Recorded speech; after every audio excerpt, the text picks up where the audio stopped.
को कटहल का अचार बनाना पड़ा महंगा। अरे अरे, ये क्या बात हुई? तू क्यों नहीं जाएगी?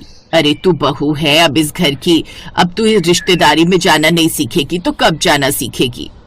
अच्छा ठीक है मम्मी जी, लेकिन आप वहाँ ज्यादा दिन रुकने की जिद मत करना। हाँ हाँ, नहीं रुकेंगे ज्यादा दिन, बस सगाई हुई कि हम वापस आ गए। चल अब तू अपना सामान पैक कर ले, अब तेरे बाबूजी और पति को तो अपनी दुकान से ही फुर्सत नहीं है। सही कहा मम्मी जी, हमारे हनीमून के बाद ये आज तक मुझे कभी अपने ही शहर में घुमाने नहीं ले गए। तभी तो कह रही हूँ तू भी मेरे साथ चल, दोनों साथ में घूम आएंगे।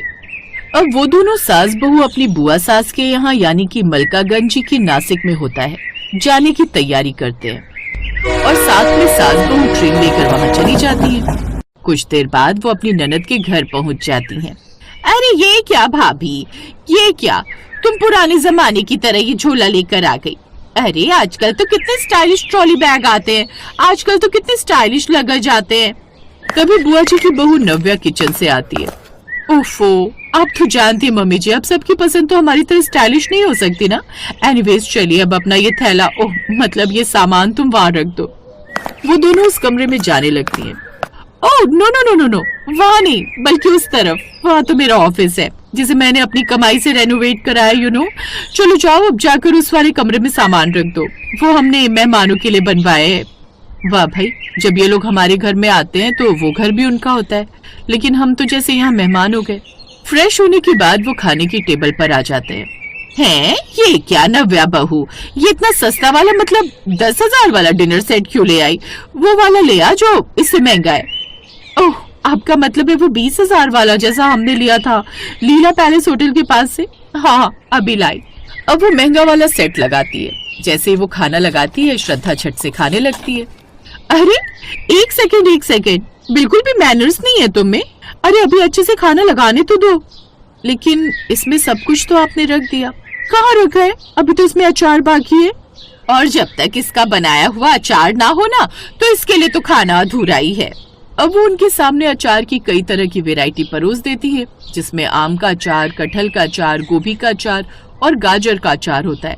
ये सब अचार मैंने अपने हाथों से बनाए है श्रद्धा। पता है कितनी ज्यादा सेल होती है और मेरी कितनी कमाई होती है, इसकी कमाई होती है इससे।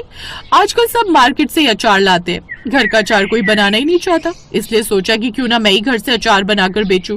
खैर तुम्हें क्या समझाऊं, तुम तो खुद कुछ समझना ही नहीं चाहती, क्योंकि तुम खुद के पैसे कमाना ही नहीं चाहती, बस पति के पैसों पर ही ऐश करना चाहती हो। भाभी आप कुछ ज्यादा ही नहीं बोल रही, अभी 3 महीने पहले तो बिजनेस स्टार्ट किया आपने, और वो भी बस अचार का। लेकिन कोई बात नहीं, अब मैं भी आपको अपना बिजनेस स्टार्ट करके दिखाऊंगी। चुप हो जा बहू, क्यों बेकार ही तू इतना गुस्सा हो रही है? कम से कम कल नीतू की एंगेजमेंट है, तब तक शांत हो जाओ। अपनी सास के कहने पर वो चुप हो जाती है और एंगेजमेंट का फंक्शन खत्म होते ही वो वहाँ से लौट आती है। फिर अगले दिन, ये सब मसाले मुझे 5-5 किलो चाहिए, साथ ही 5 लीटर सरसों का तेल भी चाहिए। क्या कहा तुमने? 5 किलो मसाले और तेल? आखिर क्या करोगी इनका? अचार बनाकर बेचूंगी। बड़ा घमंड है ना उस नव्या भाभी को कि वो बिजनेस करती है, बड़े पैसे कमाती है। अब मैं भी अचार बनाकर बेचूंगी, तब उन्हें पता चलेगा कि मैं भी क्या चीज हूँ। अपने पति से कहकर अब वो अपने घर में अचार बनाने का सामान मंगवा लेती है। हैं? इतने सारे कटहल भाभी? अब वो दोनों वो अचार काटने लगती हैं। श्रद्धा वो सब लेकर छत में कटहल सुखाने चली जाती है, लेकिन कुछ देर बाद ही बाहर तेज बारिश शुरू हो जाती है। अरे बाप रे, इतनी ज्यादा बारिश! दौड़कर जा बहू, कहीं तेरा कटहल भीग ना जाए। श्रद्धा जल्दी से छत पर जाती है और अपने कटहल को उठाकर नीचे ले आती है। अब आप ही बताइए मैं ये अचार कहाँ सुखाऊं? जैसे ये बारिश हो रही है, ये तो कहीं से भी नहीं लग रहा कि रुक जाएगी आज। तभी उसकी नजर ननद के कमरे में जाती है, जहाँ सामने हेयर ड्रायर रखा हुआ था। वो जल्दी से हेयर ड्रायर लेकर आती है। ये चल क्यों नहीं रहा? ऐसे ही तो चलाते हैं इसको। अरे भाभी ये तो खराब हो गया, मैं भी भैया की शॉप पर ही जा रही थी इसे दिखाने। लाओ दो, दिखा कर लाओ इसे। हाँ चलो ना, मैं भी साथ में चलती हूँ। अब वो दोनों साथ में चली जाती हैं, लेकिन लौटने में उन्हें थोड़ी देर हो जाती है। अरे मम्मी जी माफ करना, वो आने में थोड़ी देर हो गई। खाना तैयार है, मैं बस अभी रख देती हूँ। श्रद्धा अब जल्दी से खाना रख देती है। खाना खिलाने के बाद वो दुकान से लाया हुआ हेयर ड्रायर निकालती है और उससे अपने कटहल को सुखाने लगती है। अब वो कुछ अचार हॉल में, कुछ दूसरे कमरे में रख देती है, यहाँ तक कि अपने बिस्तर पर भी बिछा देती है और उन पर कंबल डाल देती है। अरे ये क्या, ये अपने बिस्तर पर कौन सोया हुआ है? तभी किचन से श्रद्धा आती है। अरे अरे, इनको छेड़ो नहीं, बेचारे को कितनी मुश्किल से तो गर्माहट मिल रही है। ये मेरे कटहल हैं जो इसके नीचे सूख रहे हैं। और हाँ, आज रात का खाना मैंने नहीं बनाया क्योंकि कटहल के अचार की तैयारी में सारा समय चला गया। यार जब भी तुम बुआ जी के घर जाती हो ना कोई नई आफत ले ही आती हो। पिछली बार तुम्हें बुआ जी की बहू की तरह मेकअप किट चाहिए था, उसमें तुमने मेरी हालत खराब कर दी। और अब ये कटहल का अचार, इसके चक्कर में सारा घर तहस नहस कर दिया तुमने।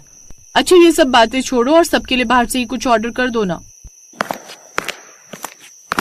अनूप बेटा जल्दी से कुछ ऑर्डर कर दे, अब बहुत ज्यादा भूख लग रही है। अब तो मुझसे भूख बर्दाश्त भी नहीं होगी। अब वो बाहर से ही खाना ऑर्डर करते। फिर अगले दिन भी वही हाल।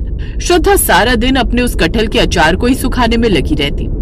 साथ ही वो टांट में रखा रूम हीटर भी निकाल लेती है और अपने कमरे में उसे सूखने रख देती है।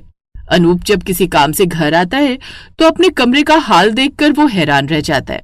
श्रद्धा बिस्तर पर ही अचार रखकर और रूम हीटर से उन्हें सुखा रही थी। श्रद्धा ये क्या हाल बना दिया कमरे का? बस आज रात की तो बात है अनूप, देखना कल तक मेरा ये अचार पूरी तरह सूख जाएगा। अब वो उस रोज सारा दिन कटहल के अचार को गर्माहट में रहने देती है और जब अगले दिन वो उसका ढक्कन हटाती है तो उसका चेहरा पूरी तरह ही मुरझा जाता है क्योंकि उसका बनाया हुआ कटहल का अचार भी पूरी तरह मुरझा चुका था। ये क्या हुआ मम्मी जी?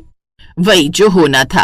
अब तू मेरी बात तो सुनती नहीं। मैंने तुझे पहले ही कहा था कि हीटर में इसे मत सुखा। उस हीटर ने इसका पूरा तेल सोख लिया जिसके कारण ऐसा हुआ। अब तो मेरी पूरी मेहनत खराब हो गई मम्मी जी। श्रद्धा बेचारी अपने उस कटहल के सूखे हुए अचार को निहारती रहती है जिस पर उसने इतनी मेहनत की थी